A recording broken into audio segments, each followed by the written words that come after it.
तीर्थास्पदं शिवविदं चिन्तं शरण्यं प्रत्यार्त्यहं प्रणतपालभवाब्धिपूर्वकं वन्दे महापुरुषते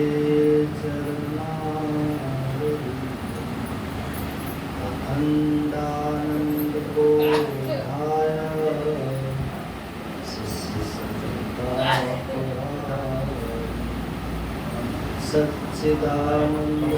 सच्चिदानन्दरूपाय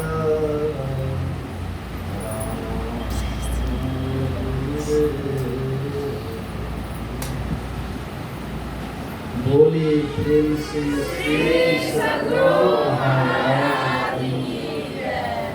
श्री सद्गुरु महाराज की जय।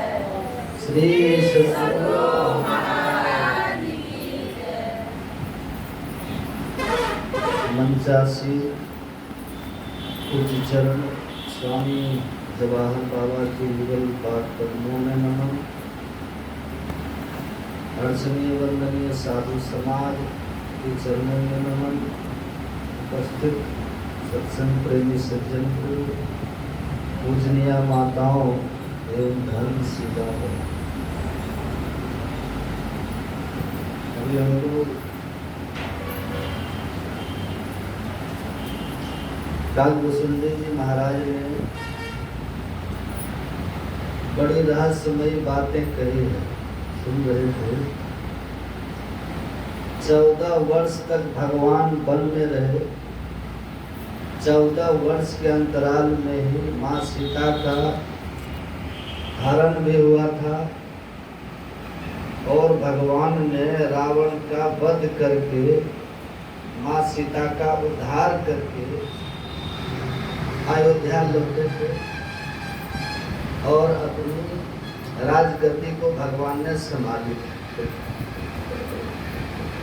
और काकभूषुंडी जी महाराज ने ये कहानी कह के और कहानी की पूरे राज को, पूरे रहस्य को पलट दिया, ये कहकर कि यह प्रताप रवि जाके ऊर्जव करे प्रकाश।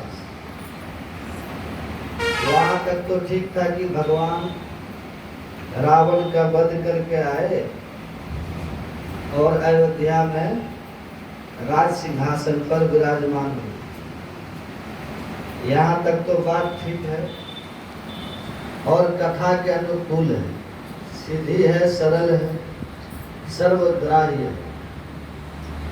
अब ध्यान से सुनिए। जब भगवान ने भगवान के लिए ये कह दिया कि यह जिसके हृदय में जब प्रकाशित होता,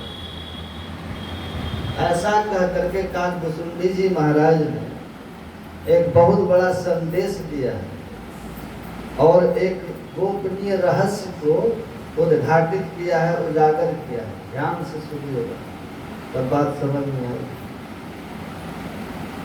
जो साधक होते हैं, जो योग करने वाले योगी पुरुष होते हैं, वे जानते हैं कि अपने भीतर में कई तरह का प्रकाश होता है।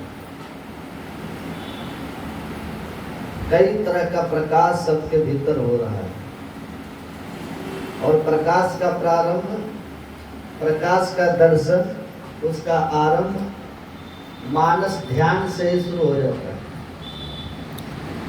जो ठीक ठीक अपने भीतर में इष्ट का दर्शन करते हैं तो इष्ट के चतुर्दिक उनकी आभा का दर्शन होता है। प्रत्यक्ष में साधक को दिखता है, उस आभा को देखते हैं। आभा मतलब प्रकाश। इष्ट के चतुर्दिक उस आभा को देखते हैं, यहीं से आरंभ हो जाता है। उस प्रकाश को देखते हैं। अब सुनिएगा, वृत्ति शुद्ध हो जाती है, दृष्टि स्थिर होने की शक्ति आती है। फिर जैसे दृष्टि स्थिर होती है तो ज्योतिर्मय बिंदु का दर्शन साधक को होता है। एक चमकता हुआ चिन्ह दिखता है। उस चिन्ह के दर्शन से अनुपम शांति का आभास होता है, मन निश्चल होने लग जाता है, मन को ऐसी शांति मिलती है जैसे कभी नहीं मिली, मन शांत स्तब्ध मौन होने लग जाता है। फिर और तरह तरह का प्रकाश, और सभी प्रकाशों का हमारे गुरु महाराज वर्णन करते हैं। बिंदु चमकी आवे, अब 5 रंग उगी आवे। 5 है, पहले बिंदु का प्रकाश देखिए, अब फिर 5 प्रकार का रंग दिखलाई पड़ेगा। कौन सा रंग देखिएगा? वहां पर साधक को अपने भीतर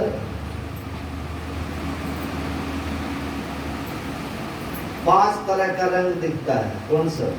ये 5 रंग किसका होता है? सुनिए ध्यान से। 5 तत्व का 5 रंग वहां दिखता है। मिट्टी का रंग पीला दिखता है, जल का रंग वहां लाल। जल का रंग कैसा होता है?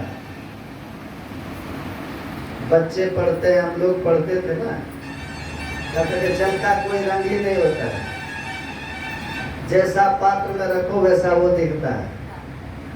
लेकिन नहीं, अध्यात्म कहता है पानी का रंग लाल होता है। अग्नि का रंग कैसा होता है? देखे, देखने में लाल लगता है पर अग्नि का रंग काला माना गया। हवा का रंग कैसा होता है? हरा, ग्रीन, हरा या नीला। और आकाश का रंग सफेद, श्वेत।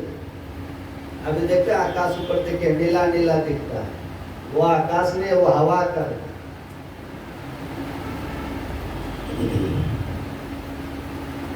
ये 5 रंग अपने भीतर आता है, दिखता है साधक।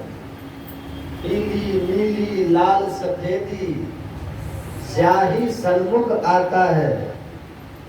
छट छट छट छट बिजली छटके भोर का तार दिखाता है। भोर का तार भुड़कुआ देखे है ना, भुड़कुआ तारा सब तारा से बड़ा होता है। उस तारा का दर्शन होता है, बिजली का दर्शन होता है, दीपक का। उपनिषद के ऋषि कहते हैं दीप ज्वालिंदे तो खद्योत विद्युत नक्षत्र भास्वरा दृश्यन्ते सूक्ष्म रूपे न। ये सूक्ष्म रूप से साधक को अपने भीतर में दिखाई देता है। दीपक का प्रकाश, ज्वाला का प्रकाश, जैसे ज्वालामुखी फूटता है ज्वाला, वैसा प्रकाश, ज्वाला का प्रकाश, चंद्रमा का प्रकाश, तारा का प्रकाश, नक्षत्र का प्रकाश, ये तरह तरह का दिव्य प्रकाश साधक को अपने भीतर में दिखता है। यद्यपि ये सब ईश्वर का ही है, लेकिन इसको हम राम प्रताप खगेशा दिनेशा नहीं कर सकते। सुनिएगा, इसको नहीं कर सकते। और अपने भीतर में हमारे गुरु महाराज कहते हैं सहस कमल दल ज्योति करे झलमल, त्रिकुटी में सूर्य उगे हो। वहां भी सूर्य का प्रकाश दिखता है। सुनर पाठ में यहाँ करते का कुशल जी महाराज, जबते राम प्रताप खगेशा उदित भयो अति प्रबल दिनेशा। दिनेश मतलब होता है सूर्य। जब से प्रबल राम का प्रताप रूपी सूर्य उगा है, ये कहते हैं। और अंतिम में कह दिए बाहर में कहीं नहीं है, तब यह प्रताप रवि जाके उड़ जग करे प्रकाश। और मतलब इस मानव तन के भीतर में, और मतलब अपने अंदर में जब ये प्रकाश होता है, तो सूर्य का प्रकाश कहाँ होता है? सब कोई जानते हैं सूर्य का प्रकाश त्रिकुटी में होता है। त्रिकुटी में जो प्रकाश है उसको दिवस का, दिन का प्रकाश कहा गया। और सहस्त्र दल कमल में जो प्रकाश का दर्शन साधक को होता है उसको रात्रि भाग का प्रकाश कहा गया। रात्रि में चंद्रमा का उदय होता है, सूर्य का नहीं होता। इसी तरह से सहस्त्र दल कमल में चंद्रमा का प्रकाश होता है, सूर्य का नहीं होता है। तो ये रात्रि भाग का प्रकाश है और त्रिकुटी में दिन का प्रकाश है। यह प्रकाश साधक को प्रत्यक्ष में अपने भीतर दिखलाई देता है। इस सूर्य के लिए हमारे गुरु महाराज कहते हैं, पदावली में पढ़ लीजिए, ये कैसा सूर्य है, पढ़ते हैं ना लोग, अपने भीतर में जो सूर्य दिखता है वो कैसा सूर्य है। हमारे गुरु महाराज कहते हैं, जा सम्मुख, जिस सूर्य के सामने, जा सम्मुख या सूर्य, ये जो बाहर का सूर्य दिख रहा है ना, ये जो अभी उगा हुआ है ना, जा सम्मुख या सूर्य अमित अंधार है। यह सूर्य अंधकार के समान जिसके सामने है। अब कहिए कैसा प्रकाश होगा वो। अब एक सूर्य का प्रकाश जब ठीक से होता है, आपने देखा ना जेठ और बैसाख में कैसा लगता है, अभी का प्रकाश नहीं कैसा लगता है, जलता है कि नहीं शरीर।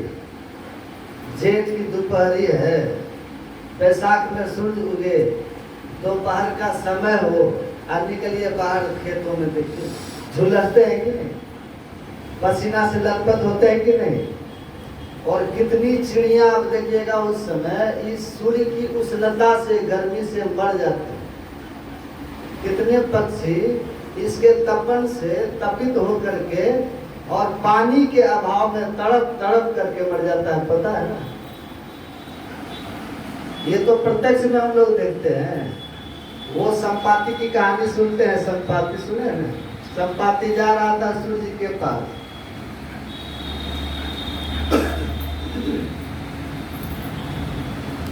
संपाति सूर्य के पास जा रहा था, पर ऐसा प्रचंड तेज सूर्य का ऐसा प्रकाश था कि रास्ते में ही उसका पंख जल गया संपाति का, अब वहीं से गिर पड़ा, पास जा भी नहीं पाया। जैसा प्रकाश है, इस सूर्य की बात है ये, तो अभी देख रहे हैं हम लोग, समझ रहे हैं बात, कैसा प्रकाश है, कल्पना की। और हमारे गुरु महाराज कहते हैं, भीतर में जो सूर्य, उसके सामने ये अंधकार के समान, तब बोलिए वो सूर्य कैसा हो। तुलसी साहब वे कहते हैं, रोज हम लोग गाते भी, कोट भान छवि तेज उजाली, अलख पार लखी लाग लगी जाए। कोट मतलब होता है करोड़। ये जो एक सूर्य है ना, इसका जो प्रकाश है, इसको 1 करोड़ से गुना कर दीजिए, कितना प्रकाश होगा, ऐसा प्रकाश। तब आप कह सकते हैं कि बाबा, जब एक सूर्य के प्रकाश से कितनी चिड़िया मर जाती है, कितने लोग झुलस के मर जाते हैं, कितने जीव जंतु तड़प तड़प के इस प्रकाश के तपन से, उष्णता से, एक सूर्य की उष्णता से झुलस के मर जाता है। कितनी वनस्पतियां जल जाती हैं, जंगलों में, अरण्यों में आग लग जाती है, धू धू करके बड़े बड़े जंगल सुने तो बाबा सुना देते, जल जाते हैं।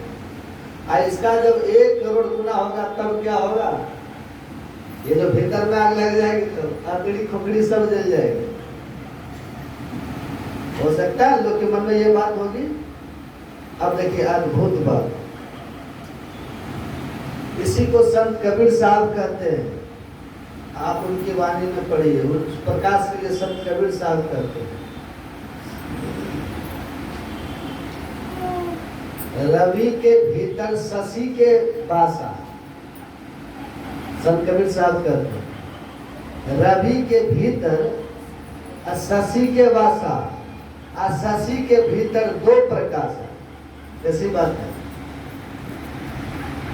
ना, रवि के भीतर शशि के वासा, मतलब क्या हुआ है, रवि मतलब क्या होता है, रवि का अर्थ होता है सूर्य, ठीक है, और शशि का अर्थ चंद्रमा। तो कबीर साहब कहते हैं, अपने भीतर जो सूर्य का प्रकाश हो रहा है ना, उस सूर्य के प्रकाश में शशि का वास है, मतलब चंद्रमा का वास है।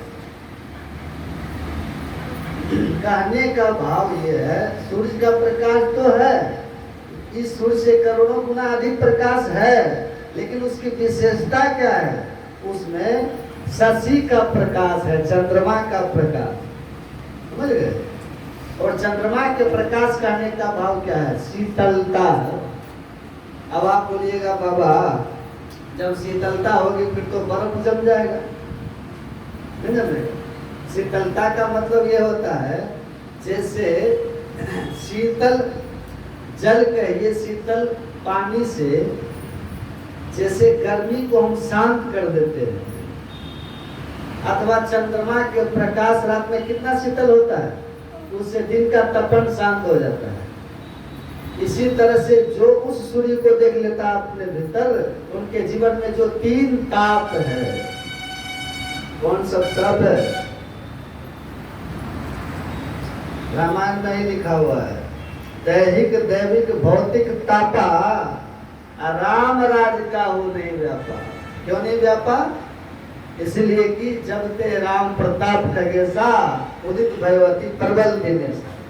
जहाँ राम का प्रबल प्रताप रूपी सूर्य उगा हुआ है और उसमें शशि का प्रकाश है, चंद्रमा का प्रकाश है, उसके शीतलता से, उसके प्रकाश से हमारे भीतर जो दैहिक दैविक और भौतिक ये त्रिताप है, ऐसे जो हम जलते रहते हैं ना, इससे जो हम तपते रहते हैं ना, इससे जो हम बिलकते रहते हैं, हमारे गुरु महाराज कहते हैं संस्कृति संताप से कांप रहे, भव घोर भ्रमण जीव भाप रहे।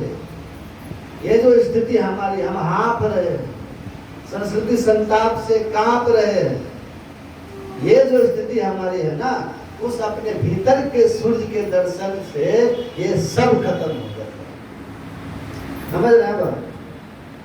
मन में होता है तो बाबा का विषय नहीं होता, ये तो साधु लोगों का विषय, हम लोग क्या करेंगे सुन। साधु का विषय नहीं, ये आप लोगों का विषय, साधु का भी और आपका भी है, ठीक है? और ये करना ही पड़ेगा, इसके किए बिना गुजारा नहीं, ये सबको करना। तो ये प्रकाश है, इस प्रकाश के दर्शन से 3 ताप खत्म हो जाए। आप सुनिए थोड़ा सा ध्यान से, थोड़ा समय लेके।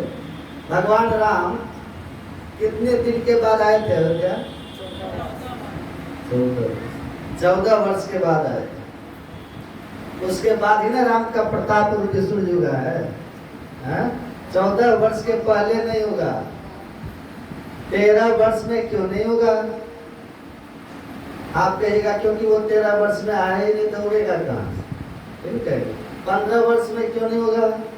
इसलिए क्योंकि वो 14 वर्ष में ही आ गए, यही ना बोलिएगा। इसका भाव क्या है सुनिए, इसका भाव ये है कि 14 वर्ष के बाद राम आते हैं। और आपकी इंद्रियां कितनी है? आपकी इंद्रियां कितनी है? 14 इंद्रियां हैं हमारी। 14 इंद्रियों के संग में अभी हम लोग हैं। जब तक ये जीव 14 इंद्रियों के संग में रहता है ना, तब तक राम का प्रताप रूपी सूर्य का दर्शन नहीं होता है। एक भी इंद्रिय के साथ अगर रहेंगे ना, अगर 13 छूट भी जाए तब भी नहीं होगा दर्शन। और अगर आप विवेक विचार से सोचिएगा, कल्पना कीजिएगा, तो 13 इंद्रियों से रोज हम छूटते हैं, पता है? ध्यान से सुनिएगा बात। 13 इंद्रियों से हम लोग रोज छूटते हैं। कैसे छूटते हैं? अभी हम आप सब जगे हुए हैं ना, जब तक आप और हम जगे हुए हैं तब तक सबके सब 14 इंद्रियों के संग में हैं। अभी आज जब सो जाते हैं तब क्या होता है? जब सोने लग जाते हैं तो सपनावस्था में चले जाते हैं। स्वप्नावस्था में हमारा निवास अर्थात जीव का निवास कहाँ होता है? कंठ में, यहाँ होता है। उस समय क्या होता है? 10 इंद्रियां हमारी छूट जाती है। स्वप्नावस्था में 5 कर्म की इंद्रियां और 5 ज्ञान की इंद्रियां। ज्ञान की इंद्रियां हैं आंख, कान, नाक, जीभ, चमड़ा। और कर्म की इंद्रियां हैं हाथ, पैर, गुदा, लिंग और मुंह। ये 10 हुई। ये 10 इंद्रियां स्वप्नावस्था में सबकी छूट जाती है। पता है कि नहीं इस बात को? पता है ना? ये सब अनुभव करते हैं। और उससे भी नीचे जब उतरते हैं तब हम जाते हैं गहरी नींद में। गहरी नींद में जीव का वासा कहाँ होता है? हृदय में होता है। और हृदय में जाने के बाद और 3 इंद्रियां हमारी छूट जाती है। कितने हो गए? मन छूट जाता है, बुद्धि छूट जाती है, अहंकार छूट जाता है, एक इंद्रिय वहां रहती है, चित्त। कितनी इंद्रियां छूट गई हमारी? 13 इंद्रियां हमारी छूट गई। इसलिए राम 13 वर्ष में वापस नहीं आए। 13 वर्ष में राम प्रताप रूपी सूर्य का दर्शन नहीं हुआ, क्योंकि एक अभी बाकी है ना। 13 एक होगा तब ना 14 होगा। ऐसे ही 13 इंद्रियां हमारी छूट गई, लेकिन ये एक इंद्रिय अभी बाकी है। वो कौन सी इंद्रिय है? चित्त है। चित्त जब तक बाकी रहेगा तब तक अपने भीतर उस प्रकाश का दर्शन नहीं। और जिस सूर्य की बात मैंने अभी कही ना, जा सन्मुख या सुन्मुख आधार है, यह सूर्य का प्रकाश भी 14 साल के बाद नहीं दिखता है। यह सूर्य का प्रकाश भी जो है ना अपने भीतर दिखता है। उस समय मन भी रहता है, उस समय बुद्धि भी रहती है, चित्त भी रहता है, अहंकार भी रहता है। लेकिन जो काकभूषुंडी जी महाराज कह रहे हैं ना, वो कौन सा प्रकाश है? वह प्रकाश जब 14 इंद्रियां हमारी खत्म हो जाए तब जो प्रकाश होगा वह प्रकाश है राम प्रताप खगेशा उदित भगवती प्रबल दिनेशा। क्यों? अपने भीतर में जो सूर्य का दर्शन करिएगा उससे पूर्णतः अविद्या का नाश नहीं होता। उससे अविद्या का नाश नहीं। अविद्या का मतलब क्या होता है? और मतलब नहीं, अविद्या मतलब ज्ञान। सुनिए अज्ञान। अविद्या मतलब अज्ञान, मतलब ज्ञान नहीं हुआ है। किसका ज्ञान नहीं हुआ है? ईश्वर का। न तो अपना ज्ञान हुआ, न तो ईश्वर का ज्ञान हुआ। जहां जाकर के सभी इंद्रियां हमारी छूट जाए, मन भी छूट जाए, बुद्धि भी छूट जाए, अहंकार भी छूट जाए और चित्त भी छूट जाए, हम अकेले हो जाए, उस स्थिति में जो दर्शन होता है उसी का नाम है राम का प्रताप रूपी प्रकाश। समझ रहे हैं बात? समझिएगा। वहां जाकर के अविद्या का बिल्कुल नाश हो जाता, इधर नहीं होता। ऐसी को तुलसीदास जी महाराज लिखते हैं रामायण में। तुलसीदास जी महाराज कहते हैं, लिखे हैं, विषय करण सुर जीव समेता, सकल एक ते एक सचेता, सब कर परम प्रकाशक, जोई राम अनादि अवधपति सोई। वो है राम का प्रकाश, वह राम का प्रकाश। अब वो प्रकाश कैसा है? वो अपने भीतर में जो प्रकाश होता है, ये प्रकाश तो इधर का कोट भाग सभी तेज उजाली, इसको ऐसा कर दिए। जा सन्मुख या अमित अंधार, इसको प्रकाश से साफ कर दिए। लेकिन वो जो प्रकाश है वो कैसा है? उस प्रकाश के लिए कहा, उसको आप सूर्य जैसा प्रकाश भी कह सकते हैं, उसको आप चंद्रमा जैसा प्रकाश भी कह सकते हैं, उसको सभी जैसा प्रकाश आप कह सकते हैं, लेकिन वो वैसा है नहीं। लेकिन आप कह सकते हैं, लेकिन वो वैसा है नहीं। अद्भुत बात है कि नहीं? इसी को यमराज ने कहा था नचिकेता से, सुनाया था। यमराज ने कहा था, न तत्र सूर्यो भाति, वहां सूर्य प्रकाशित नहीं होता। न तत्र सूर्यो भाति न चंद्र तारकम, नेमा विद्युतो भांति कुतो यमग्नि, तमे भांत मन भाति सर्वम तस्य भाषा सर्वविदम विभाति। इसका मतलब ये हुआ, महर्षि यम कहते हैं उस आत्मलोक में, राम लोक में, आत्मलोक कहिए राम लोक कहिए एक ही बात है, भाव एक ही है। उस आत्मलोक में सूर्य प्रकाशित नहीं होता, वहां चंद्रमा का प्रकाश नहीं होता, सूर्य का प्रकाश नहीं होता, तारे नक्षत्र का प्रकाश नहीं होता, वहां विद्युत का प्रकाश नहीं होता, वहां कोई प्रकाश नहीं होता, लेकिन दुनिया का सब प्रकाश उसी प्रकाश से प्रकाशित हो रहा है। अद्भुत है कि नहीं?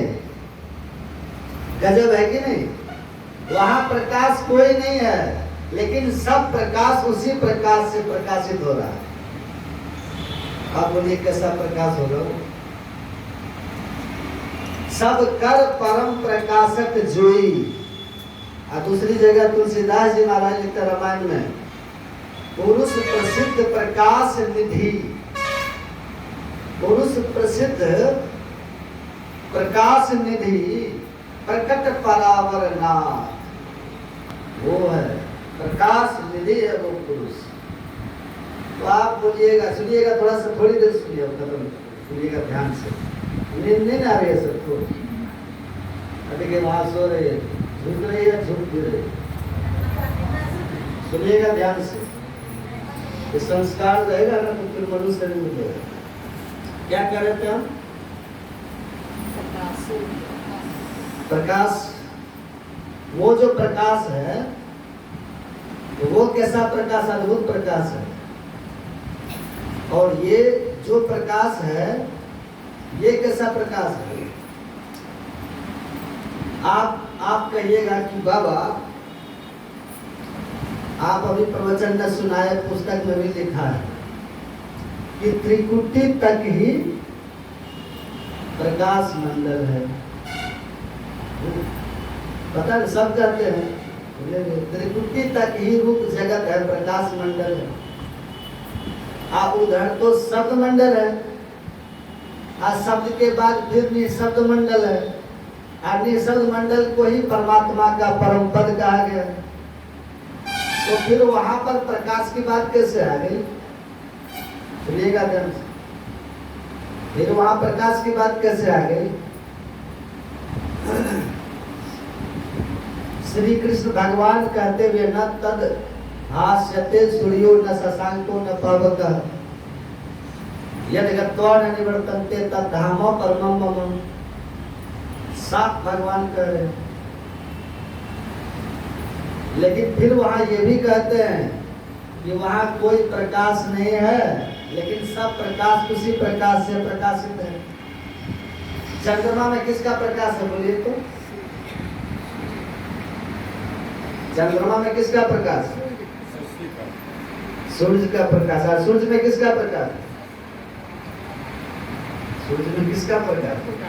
यदादित्य गतम तेजो जगत भास्यते खिलम यद चंद्रमस्य चाग्नो तत्तेजो विद्यमानकम। भगवान कहते हैं मेरा प्रकाश है। भगवान कहते हैं मेरे प्रकाश से सूर्य प्रकाशित हो रहा है, मेरे प्रकाश से चंद्रमा प्रकाशित हो रहा है, मेरे ही प्रकाश से अग्नि में दाहकता है, मेरे प्रकाश से तारे टिमटिमाते हैं। ये प्रकाश है ना। तो अब देखिए ये अद्भुत सब बात है। एक तो कहते हैं यहीं तक प्रकाश मंडल है, त्रिकुटी तक ही है, उधर शब्द मंडल है, और शब्द का भी जाकर के जहां लय हो जाता है, अनेक शब्द जब एक समाना तब ही साध परम पद जाना, वो परम पद होता है। लेकिन वहां भी कहते हैं हम प्रकाश है। ये कैसी बात है? आप सुनिएगा थोड़ी देर ध्यान से। हमारे गुरु महाराज सुनाते थे, बड़ा अच्छा सुनाते, और सत्संग योग में लिख भी दिए, चौथा भाग पढ़ लीजिए। ये मंच है ना, स्टेज बना हुआ है मंच, सुनिएगा ध्यान से। ये मंच में लाइट सिस्टम इतना हम कर दें, लाइट सिस्टम, इसको इतना बिजली से, विद्युत से इसको हम सजा दें मंच। तरह तरह का प्रकाश हो, तरह तरह का फूल वगैरह, सब फूल खिले प्रकाश में यहाँ मंच पर सब कुछ खूब बढ़िया। और आप प्रथम इस हॉल में प्रवेश करिए तो आपकी नजर कहाँ जाएगी? अरे क्या दिव्य मंच है, कहिएगा क्या दिव्य प्रकाश है। ये देखो फूल भी जो प्रकाश का ही फूल है, कहिएगा कि नहीं? देखो फूल जो खिला है ना, ये फूल भी और कुछ नहीं, ये प्रकाश का ही फूल खिला हुआ है। कहिएगा, आप आश्चर्य करिएगा कि नहीं? देखो ये कैसा प्रकाशमय फूल है, ये कैसा प्रकाश फूल है, ये कैसा सेटिंग है मंच का, विद्युत का, बिजली का, कैसा अद्भुत सेटिंग है ये। आप थोड़ी ही देर तक इस मंच के उस रूप रंग को देख करके बहुत प्रभावित होंगे कि नहीं? लुभा जाएंगे। लुभाइएगा कि नहीं? सुनिएगा ध्यान से, सुने ना आप लोग, ज्यादा महादेव सीधा होकर बैठिएगा, आप लुभा जाएंगे। आप लुभाएंगे, अरे इतना अद्भुत मंच। आज जब इसी मंच पर खूब मधुर राग छेड़ दें, खूब मधुर प्रिय राग, कोई प्रिय भजन गाने लग जाए, या कोई बहुत अच्छा कोई वक्ता प्रवचन करने लग जाए, या कोई बहुत सुंदर सा भजन होने लग जाए इस मंच से, अच्छा सुर हो, अच्छा ताल हो, लय हो, राग हो, ढंग से अद्भुत दिव्य बजने लग जाए भजन, तब क्या होगा? तब ये होगा, ये मंच की जो सुंदरता है ना, वो आपके लिए गौण पड़ जाएगी। और जो आवाज होने लग जाएगी, आपकी सूरत, आपका ख्याल का तारतम्य किससे जुड़ जाएगा? अब आवाज जो होने लगी, संगीत जो होने लगा, अथवा कोई दिव्य प्रवचन जो चल रहा है, अब आप देख रहे हैं, मंच को आप देख रहे हैं, लेकिन देखना आपका गौण हो गया। देखना क्या हो गया? देखना गौण पड़ जाता है, अब सुनना ये मुख्य हो गया। इतना सुंदर राग छेड़ा, इतना मधुर संगीत की शुरुआत हुई कि संगीत में चित्त लुभा गया और मंच की सुंदरता वहां के लिए गौण पड़ गया। इसका मतलब क्या है? प्रकाश खत्म हो गया मंच से। मंच पर तब भी प्रकाश है, मंच का सौंदर्य भी तब भी है, वही है, लेकिन उसके उसी में जो शब्द होने लगा, संगीत होने लगा मंच से, उस संगीत से हम प्रभावित होकर के हम संगीत में से जुड़ गए, हम संगीत से लग गए। अब प्रकाश तभी है मंच। इसी तरह से जब हम अपने भीतर की यात्रा करते हैं, सैर करते हैं ना, ज्योति मंडल की सैर, अपने भीतर ज्योति मंडल का सैर कीजिए, तरह तरह का प्रकाश देखिए, तिल दिग जुगनू ज्योति टकाटक ताकिए, अपने भीतर तरह तरह का प्रकाश देखिए। और प्रकाश को देखते देखते इतना मन लुभाएगा, इतना मन लुभाता है, अरे दिव्य प्रकाश। और त्रिकुटी तक जाते जाते तो पूछिए ही मत, ऐसा प्रकाश देखिएगा आप कि देख करके मन मुदित होगा, मन प्रसन्न होगा। लेकिन जैसे त्रिकुटी में जाएंगे और गुरु की कृपा होगी, ईश्वर की कृपा होगी, अपना संस्कार प्रकट होगा, अपना प्रारब्ध प्रकट होगा, जन्मों की साधना वहां सफल होगी। और शून्य में जैसे धसिएगा, जैसे शून्य में धसे, इतना सुंदर संगीत वहां सुनिएगा, इतना सुंदर संगीत। अरे अभी भी संसार में देखते हैं ऐसे ऐसे संगीत वाले लोग होते हैं, उनका सुनिएगा तो आप बेहोश हो जाएगा। ऐसा होता है कि नहीं? ऐसा ऐसा संगीत में राग होता है, अग्नि प्रकट कर देता है लोग गा करके। फिर ऐसा ऐसा राग होता है गा करके, बरसा करके अग्नि को बुझा भी देता है संसार में।